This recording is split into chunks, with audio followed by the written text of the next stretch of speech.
Hi అందరికీ good morning. మీకు నచ్చిన సీరియల్ చెప్పబోతున్నాను ఇవాళ.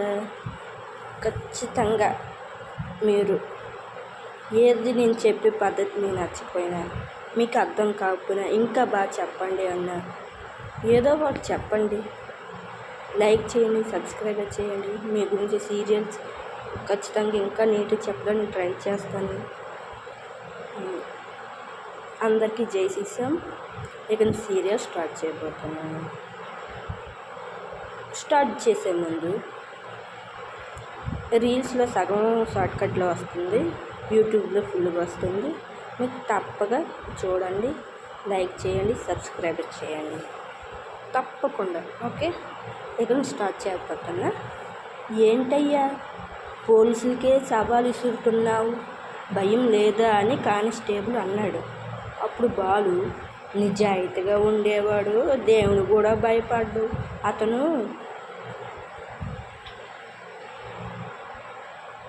అప్పుడు కానిస్టేబుల్ ఇలాగ అన్నాడు, అతను మీతో గొడవ పడుతున్నాడని ఎస్ఐ గారు లోపలికి పిలిచేశారు.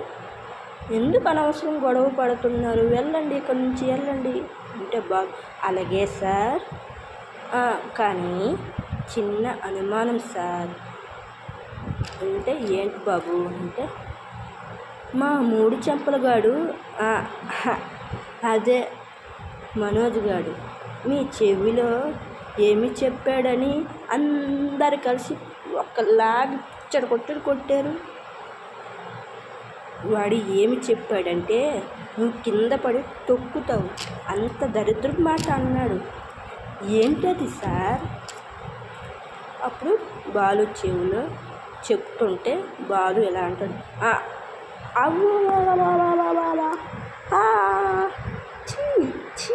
అంతక జీర్గదారడా దరిద్రపుడు, చీ వాడిని మళ్ళీ ఇటువైపు రావద్దని చెప్పు, ఎస్ఐ గారికి తెలిసిందంటే 10 కేసులు ఇరికించేస్తారు అంటాడు కానిస్టేబుల్.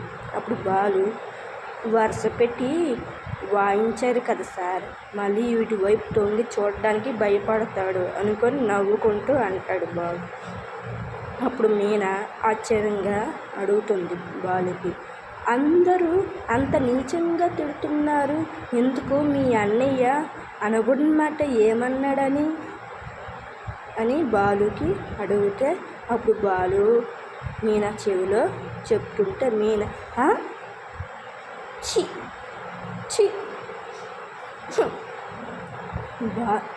బాలు అప్పుడు పద ఆన్సర్ అంటాడు. అప్పుడు హాస్పిటల్లోని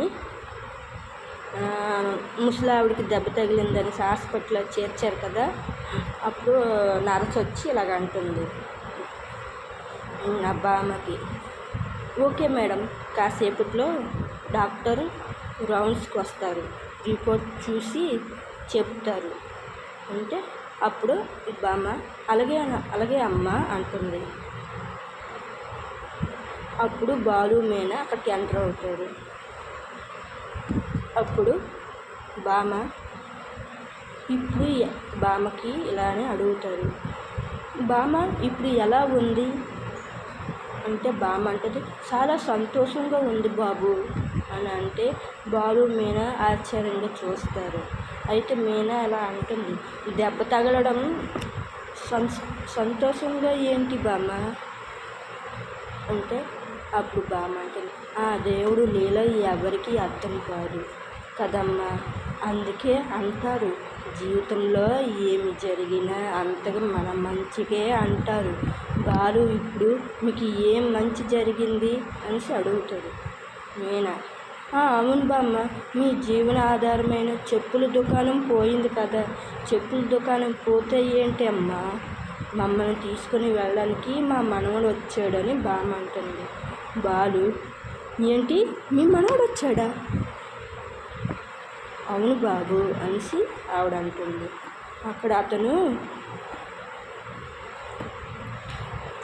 అప్పుడు మీనా అంటుంది, ఎక్కడ అతను మనవడు వచ్చేటప్పుడు ఇక్కడ ఉన్నానండి మీరేనా బామ్మగారి మనవడు అంటే నా పేరు ప్రకాష్, నేను వాళ్ళ అబ్బాయి కొడుకుని. అంటే ఏంటండి ఇది మీకు న్యాయంగా ఉందా? ఈ వయసులో పెద్దవాళ్ళని ఇలాగా అనాథలా వదిలేస్తారా? వాళ్ళని ఎన్ని ఇబ్బందులు పడుతున్నారో ఆలోచించడం లేదా? వెనక ముందు చూడడం కూడా ఇంట్లో నుండి పంపేసేస్తారా? అంటే అప్పుడు మనవడు అంటాడు, మేమేమీ పంపించడం లేదు అండి, వాళ్ళే ఇంట్లో నుంచి వెళ్ళిపోయారు, మాకు చెప్పకుండా ఇంట్లో సమస్య వల్ల వదిలి వెళ్ళిపోయారు.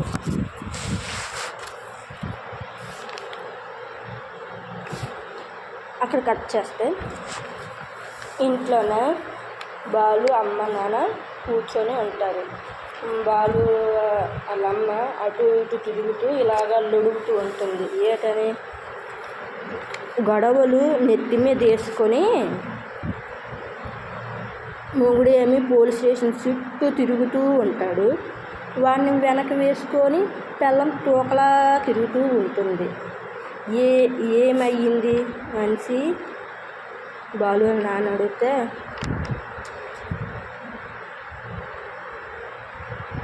తెల్లారేసరికి తిట్లు మొదలయ్యింది అని అంటే అప్పుడు ఈవిడ అంటుంది బాలు వాళ్ళ అమ్మ, కాఫీ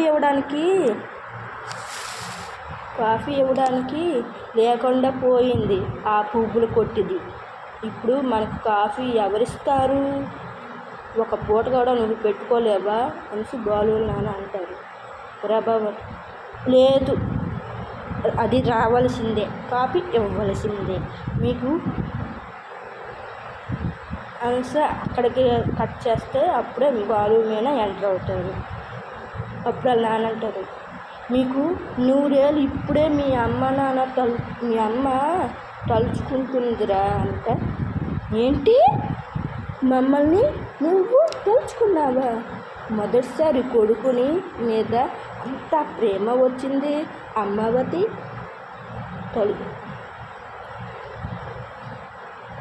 అప్పుడు వాళ్ళ నాన్న అంటారు, తలుచుకుంది ప్రేమతో కాదురా, కాపీ ఇవ్వడానికి మీనా లేదనే కోపంతో. ఓహో మీనా అనుకున్నాను ప్రభావతి, అనువుగా ఉన్నాను కాదు, పోయి కాపీ పెట్టుకొని వేడి చేసి తీసుకునిరా. మీరు చేసే పనుల వల్ల తలనొప్పి వస్తుంది. ఏమన్నావు అంటారు. అయిన తర్వాత అప్పుడు బాలు నాన్న అంటారు, ఏమన్నారా పోలీస్ స్టేషన్లో అంటే మీనా అంటుంది, ఇంకోసారి పోలీసు వాళ్ళ మీద చెయ్యి వెయ్యొద్దని వార్నింగ్ ఇచ్చి వదిలేశారు మామయ్య అంటేమో ప్రభావతి అంటది, అంటే వాళ్ళ పద్ధతిలో సన్మానం చేసి పంపించారా అని మాట అంటుంది. అంటేమో సన్మానం చేసింది నాకు కాదు మీ సుపుత్రుడికి, అదిగో వస్తున్నాడు కదా అడుగు, 2 చెంపలు ఎర్ర వాసిపోయి ఉన్నాయి చూడు అంటే, అవును ఏమైంది అలా వాసిపోయింది అనేసి అడిగితే, అదేం లేదమ్మా అంటేమో ఇప్పుడు రోహిణి అంటుంది, అనకూడని మాట అన్నారు అందుకే కొట్టారు అంటేమో, అనకూడని మాట ఏమన్నాడు? డబ్బులు అడిగినందుకే కొట్టేస్తారా? డబ్బులు ఎవరు తీసుకున్నారనేది ఆ మాట అడిగినందుకే కొట్టేస్తారా అంటే, డబ్బులు అడిగినందుకు కాదు, ఏదో చెత్త అనకూడని మాట చెప్పుకోలేని మాట చెవిలో చెప్పారు, అందుకే ఆ చంప ఈ చంప అందరు పోలీసులు కలిపి కొట్టారు అని అంటాము. అంతగా అలాంటి మాట ఏమన్నావురా నువ్వు అంటే మనోజ్ సైలెంట్గా ఉండిపోతుంది. అప్పుడు వాళ్ళ నాన్న అడుగుతారు, అంత మాట ఏటన్నా నాకు చెప్తారా లేదా అంటే, లేదు ఆ మాట మేము చెప్పలేము, మా నోటి నుంచి రాలేదు అని మీనా అనుకుంటే, అప్పుడు బాలు, నాన్న మీరు చెవిలో చెప్తాను, మీ కడుపులో దాచుకోండి అనుకొని చెవిలో చెప్తే లెగిసి ఒక్కడు పీకుతాడు మనోజ్కి. అవునరా, మన ఇంట్లోనే అన్నం తింటున్నావు, గడ్డి తింటున్నావు, ఏంటి అలాంటి మాటలు అంటున్నావు అని అంటాను. అప్పటికి అన్నాను ఎలాంటి పిచ్చి మాటలు అనొద్దనేసి మొదలుపెట్టి అప్పటికి చెప్పినా వెళ్ళి అలాగే అన్నారంటేమో, రోహిణి నువ్వు కూడా స్టార్ట్ చేసావా అంటేమో అప్పుడు రోహిణి ఊరుకుంటుంది. ఊరుకున్న తర్వాత రూమ్లోకి బాలు మీనా వెళ్తారు. వెళ్ళిన తర్వాత, ఏమండి ఈ ఫోన్ చూడండి ఎక్కడో చూసినట్టుగా ఉందంటే, ఇది మన ఫోన్ లాగే ఉన్నది అంటే, మన ఫోన్ లాగా ఉండడం ఏంటి, అది మన ఫోనే అని అనగానే, అది మన ఫోనా, సేమ్ మన ఫోనే అది అని అంటేమో, అవునండి ఇది వాళ్ళ దగ్గరికి వెళ్ళగలండి అంటే బామ్మగారు చెప్పారు కదా, ఇది ఎవరో అమ్మాయి చెప్పులు కుట్టుకోవడానికి వచ్చి పారేసుకుందని. అంటే ఆ అమ్మాయి ఎవరో మనం కనిపెట్టాలి మీనా అంటే, అవునండి అని అనగానే బయటకు వచ్చి, నాన్న మా ఫోన్ మాకు దొరికిపోయింది నాన్న అనేసి బాలు అంటాడు. అంటేమో రోహిణి షాక్ అయిపోయి ఉంటుంది. ఎలా దొరికింది, ఏ ఫోను అనుకోండి. అదే అప్పుడు పోయిందన్నాను కదా, ఆ ఫోన్ దొరికిపోయింది నాన్న అంటేమో, ఎలా దొరికిందంటే బామ్మ చెప్పాను కదా, వాళ్ళు చెప్పుల దుకాణం దగ్గర ఎవరో అమ్మాయి పారేసుకొని వెళ్ళిపోయిందంట, ఆ విధంగా నా ఫోన్ నాకు దొరికిపోయింది నాన్న అంటే, మంచిదని అంటేమో అప్పుడు రోహిణి, అరే తను చెరువులో పారేస్తాను అన్నది కదా విద్య, ఎలా దొరికింది, తను నాకు అబద్ధం చెప్పిందా, అడ్డంగా బుక్ అయిపోయేలా ఉన్నానే అనుకొని రోహిణి మనసులో అనుకుంటుంటే, తర్వాత అక్కడ కట్ చేస్తే రోహిణి విద్య దగ్గరికి వెళ్తుంది. విద్య దగ్గరికి వెళ్తే విద్యకు అంటుంది, ఫోను ఇది పడేసావా విద్య అంటే, పడేసాను కదే అప్పుడేని అని అంటాము. నిజం చెప్తావు లేదా, పడేసావా పారేసుకున్నావా అంటాము. అవునే పారేసుకున్నాను, అది ఎక్కడో పడిపోయిందని అంటాము. అది ఎవరి దగ్గర పడిపోలేదు, బాలు మీద కలుస్తూ ఉంటారు కదా, ఆ బామ్మ ముసలాయన వాళ్ళ దగ్గర పడిపోయిందంట. అదేమో బాలు తిరిగి ఇచ్చాను. మళ్ళీ దొరికిపోయిందా అంటే, దొరికిపోయింది, అంతా నీ వల్ల, నేను నమ్మాను చూడు, నువ్వు ఇలాగే చేస్తావు, చెరువులో పడేసానని నాకు అబద్ధం చెప్తావా అంటామో, రోహిణి నీ అవసరానికి నన్ను కూడా వాడుకుంటున్నావు, అందరినీ వాడుకొని అందరినీ మోసం చేస్తున్నావు అంటే, విద్య ఊరుకుంటావు లేదా అంటే, ఇక్కడ నుంచి మా ఇంట్లో నుంచి వెళ్ళు అని అంటామో, దయచేసి మరి ఎప్పుడు రావద్దు అని అంటామో, విద్య సరే నేను ఇక్కడి నుంచి వెళ్తాను, ఇక్కడి నుంచి వెళ్ళిపోయి నీ మొహం ఎప్పుడు చూడను, కానీ నువ్వు కూడా నన్ను ఇలాగ అంటావు అనుకోలేదు అని అంటాను. మరి అందరినీ మోసం చేస్తూ నన్ను కూడా నేనైతే స్నేహం చూశాను నీలోనే, నువ్వు అలా కాదు, నీ స్వార్థానికి నన్ను కూడా వాడుకున్నావు, అందరినీ మోసం చేస్తున్నావు, ఇక ఎప్పుడు మా ఇంటికి రావద్దు అని అంటాను. సరే నేను ఎప్పుడు నీ ఇంటికి రాని, నీ మొహం కూడా చూడను అనుకొని అక్కడి నుంచి రోహిణి వెళ్ళిపోతుంది. అక్కడ కట్ చేస్తే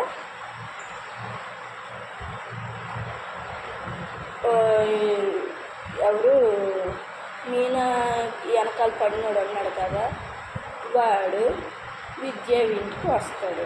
వచ్చాక ఎందుకు వచ్చారు అనేసి విద్య అడిగితే, మిమ్మల్ని చూడడానికి వచ్చాను, ఇలా వచ్చాను మీ ఇంటికి చూడడానికి వచ్చానంటే, నన్ను చూడడానిక ఎందుకు అంటే, ఎందుకో మీరు చూడాలనిపించింది, మీరు చూడలేక నేను ఉండలేకపోతున్నాను, మీరంటే ఇష్టం అని అంటాను. అప్పుడు అవునా అంత ఇష్టమా, సరే నుంచి వెళ్ళండి అయితే చెప్పారు కదా అంటే, అయితే మీ ఇంటికి వచ్చిన అతిథికి కాఫీ కానీ టీ కానీ ఇలా మంచినీళ్ళైనా ఎవరా అని అంటే, సరే తీసుకుని వస్తాను కూర్చోండి అని అనేసి వచ్చి నీళ్ళు పట్టుకొని వచ్చేస్తుంటే అది ఎక్కడ సిగ్గుపడుకుంటారు ఒకళ్ళు చూసుకొని. అప్పుడు సరే ఇక్కడ వెళ్ళండి మీరు అని అంటాము. ఇలా బయటికి వెళ్తుంటే ఆగండి అంటాము. ఏమి ఆగమన్నారు అంటాము. నేనంటే అంత ఇష్టమా మీకు? అవునండి అంటాను. అక్కడ నుంచి ఆడ వెళ్ళిపోతుంటే మీనా అప్పుడు ఎంటర్ అవుతుంది అక్కడికి. మీనా ఎంటర్ అవుతాము.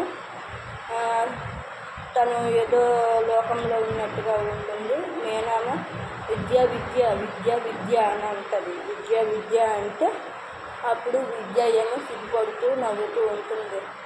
ఏంటి ఏంటి నీ మొహం కళ్ళు ఎర్రబడుతున్నాయి, బొగ్గులు ఎర్రబడుతున్నాయి అంటే, ఊరుకో మీనా నాకు అలాగే ఏం లేదు అని అంటేమో, రా కూర్చో అంటేమో, నువ్వు బాలు చాలా ఈడుజు చాలా అందంగా ఉంటుంది, మీ ఇద్దరు చాలా జోడి బాగుంటుంది, చాలా బాగుంటుంది, నాకు చాలా ఇష్టం మీ ఇద్దరు అంటే.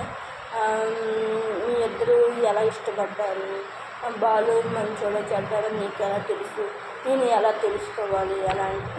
తెలుసుకోవాలంటేమో, ఇవన్నీ ఎందుకు అడుగుతున్నా అంటే, లేదు ఒక ఆయన వెనక పడుతున్నాడు అందుకని అని అంటే, నీ వెనక పడుతున్నాడా? ఎవరు అతను అని అంటాము. ఎవరు ఇక్కడికి వచ్చాడా అంటాం. ఎక్కడికి వచ్చాడు ఇప్పుడే వెళ్ళిపోతే, ఇక్కడికి వచ్చాడా ఏదంటే కంగారు పడుతున్నాయి. తను ఏం మంచోడు, చాలా మంచోడు, అలాగే చేయడు, మంచోడు, డీసెంట్గా ఉంటాడు అంటేమో, ఓహో అవునా నువ్వు ఇష్టపడేలా ఉన్నా అంటే, లేదు మీనా అంటేమో, లేదు నీ మొహంలోని కళ్ళులోని నవ్వు నేర్పుతనం కనిపిస్తుంది అంటేమో, అవునా అయితే ముందు నీకు ఫోటోలు తీస్తాను అనేసి మీనా ఫోటో తీస్తుంటుంది. చక్క తీస్తుంటే, చూడు ఈ ఫోటోలో నువ్వు ఎలా మెరుస్తున్నావో అని అనగానే, అవునా సరే ఇలా వచ్చాను మామూలుగా నీకు కలుద్దామని కలిసి ఇలా బయటకు వెళ్తున్నాను, పొల పువ్వుచ్చుకొని నీకు బయటకు కలిసి వెళ్దామని వచ్చానంటే, సరే మీనా బాయ్ మళ్ళీ వస్తుండు అనుకున్నాక, సరే బాయ్ అని చెప్పి ఆ నుంచి నేను బయటకు వస్తుంటే బయట కారుతో బాలు ఉంటాడు, వెయిట్ చేస్తాడు. ఏమైంది మీనా అంత సరదా వస్తున్నా, వెళ్ళిన పని జరిగిందంటేమో, జరిగిందని అంటేమో, అది ఫోటో ఇచ్చేసిందా అని అంటేమో, ఫోటో తను తీసుకుంది, నేను తీసుకోవలసిన పద్ధతిలో తీసుకుని అంటే, నీ మాటలకి ఎవరైనా పడిపోయి ఇచ్చివలసిన చాలేనండి అని అంటేమో, ఇదిగోండి ఫోటోలు ఎందుకని తీయమన్నారంటే, ఫోటోతో మనకు పని ఉన్నది అనుకొని అంటాము. అప్పుడు బామ్మ మనోడు ఫోన్ చేసి, ప్రకాష్ బామ్మకి తాతయ్యకి ఈ ఫోటోలు కొన్ని పంపిస్తాను చూపిస్తావా అని అడుగుతాము. సరే అనగానే అక్కడికి సీరియల్ బంద్ అవుతుంది. అని సోమవారం స్టార్ట్ మళ్ళీ పెడతాను. ఈ వీడియో చెప్పాను, లైక్ చేయండి, సబ్స్క్రైబ్ చేయండి, ప్లీజ్ ప్లీజ్ ప్లీజ్.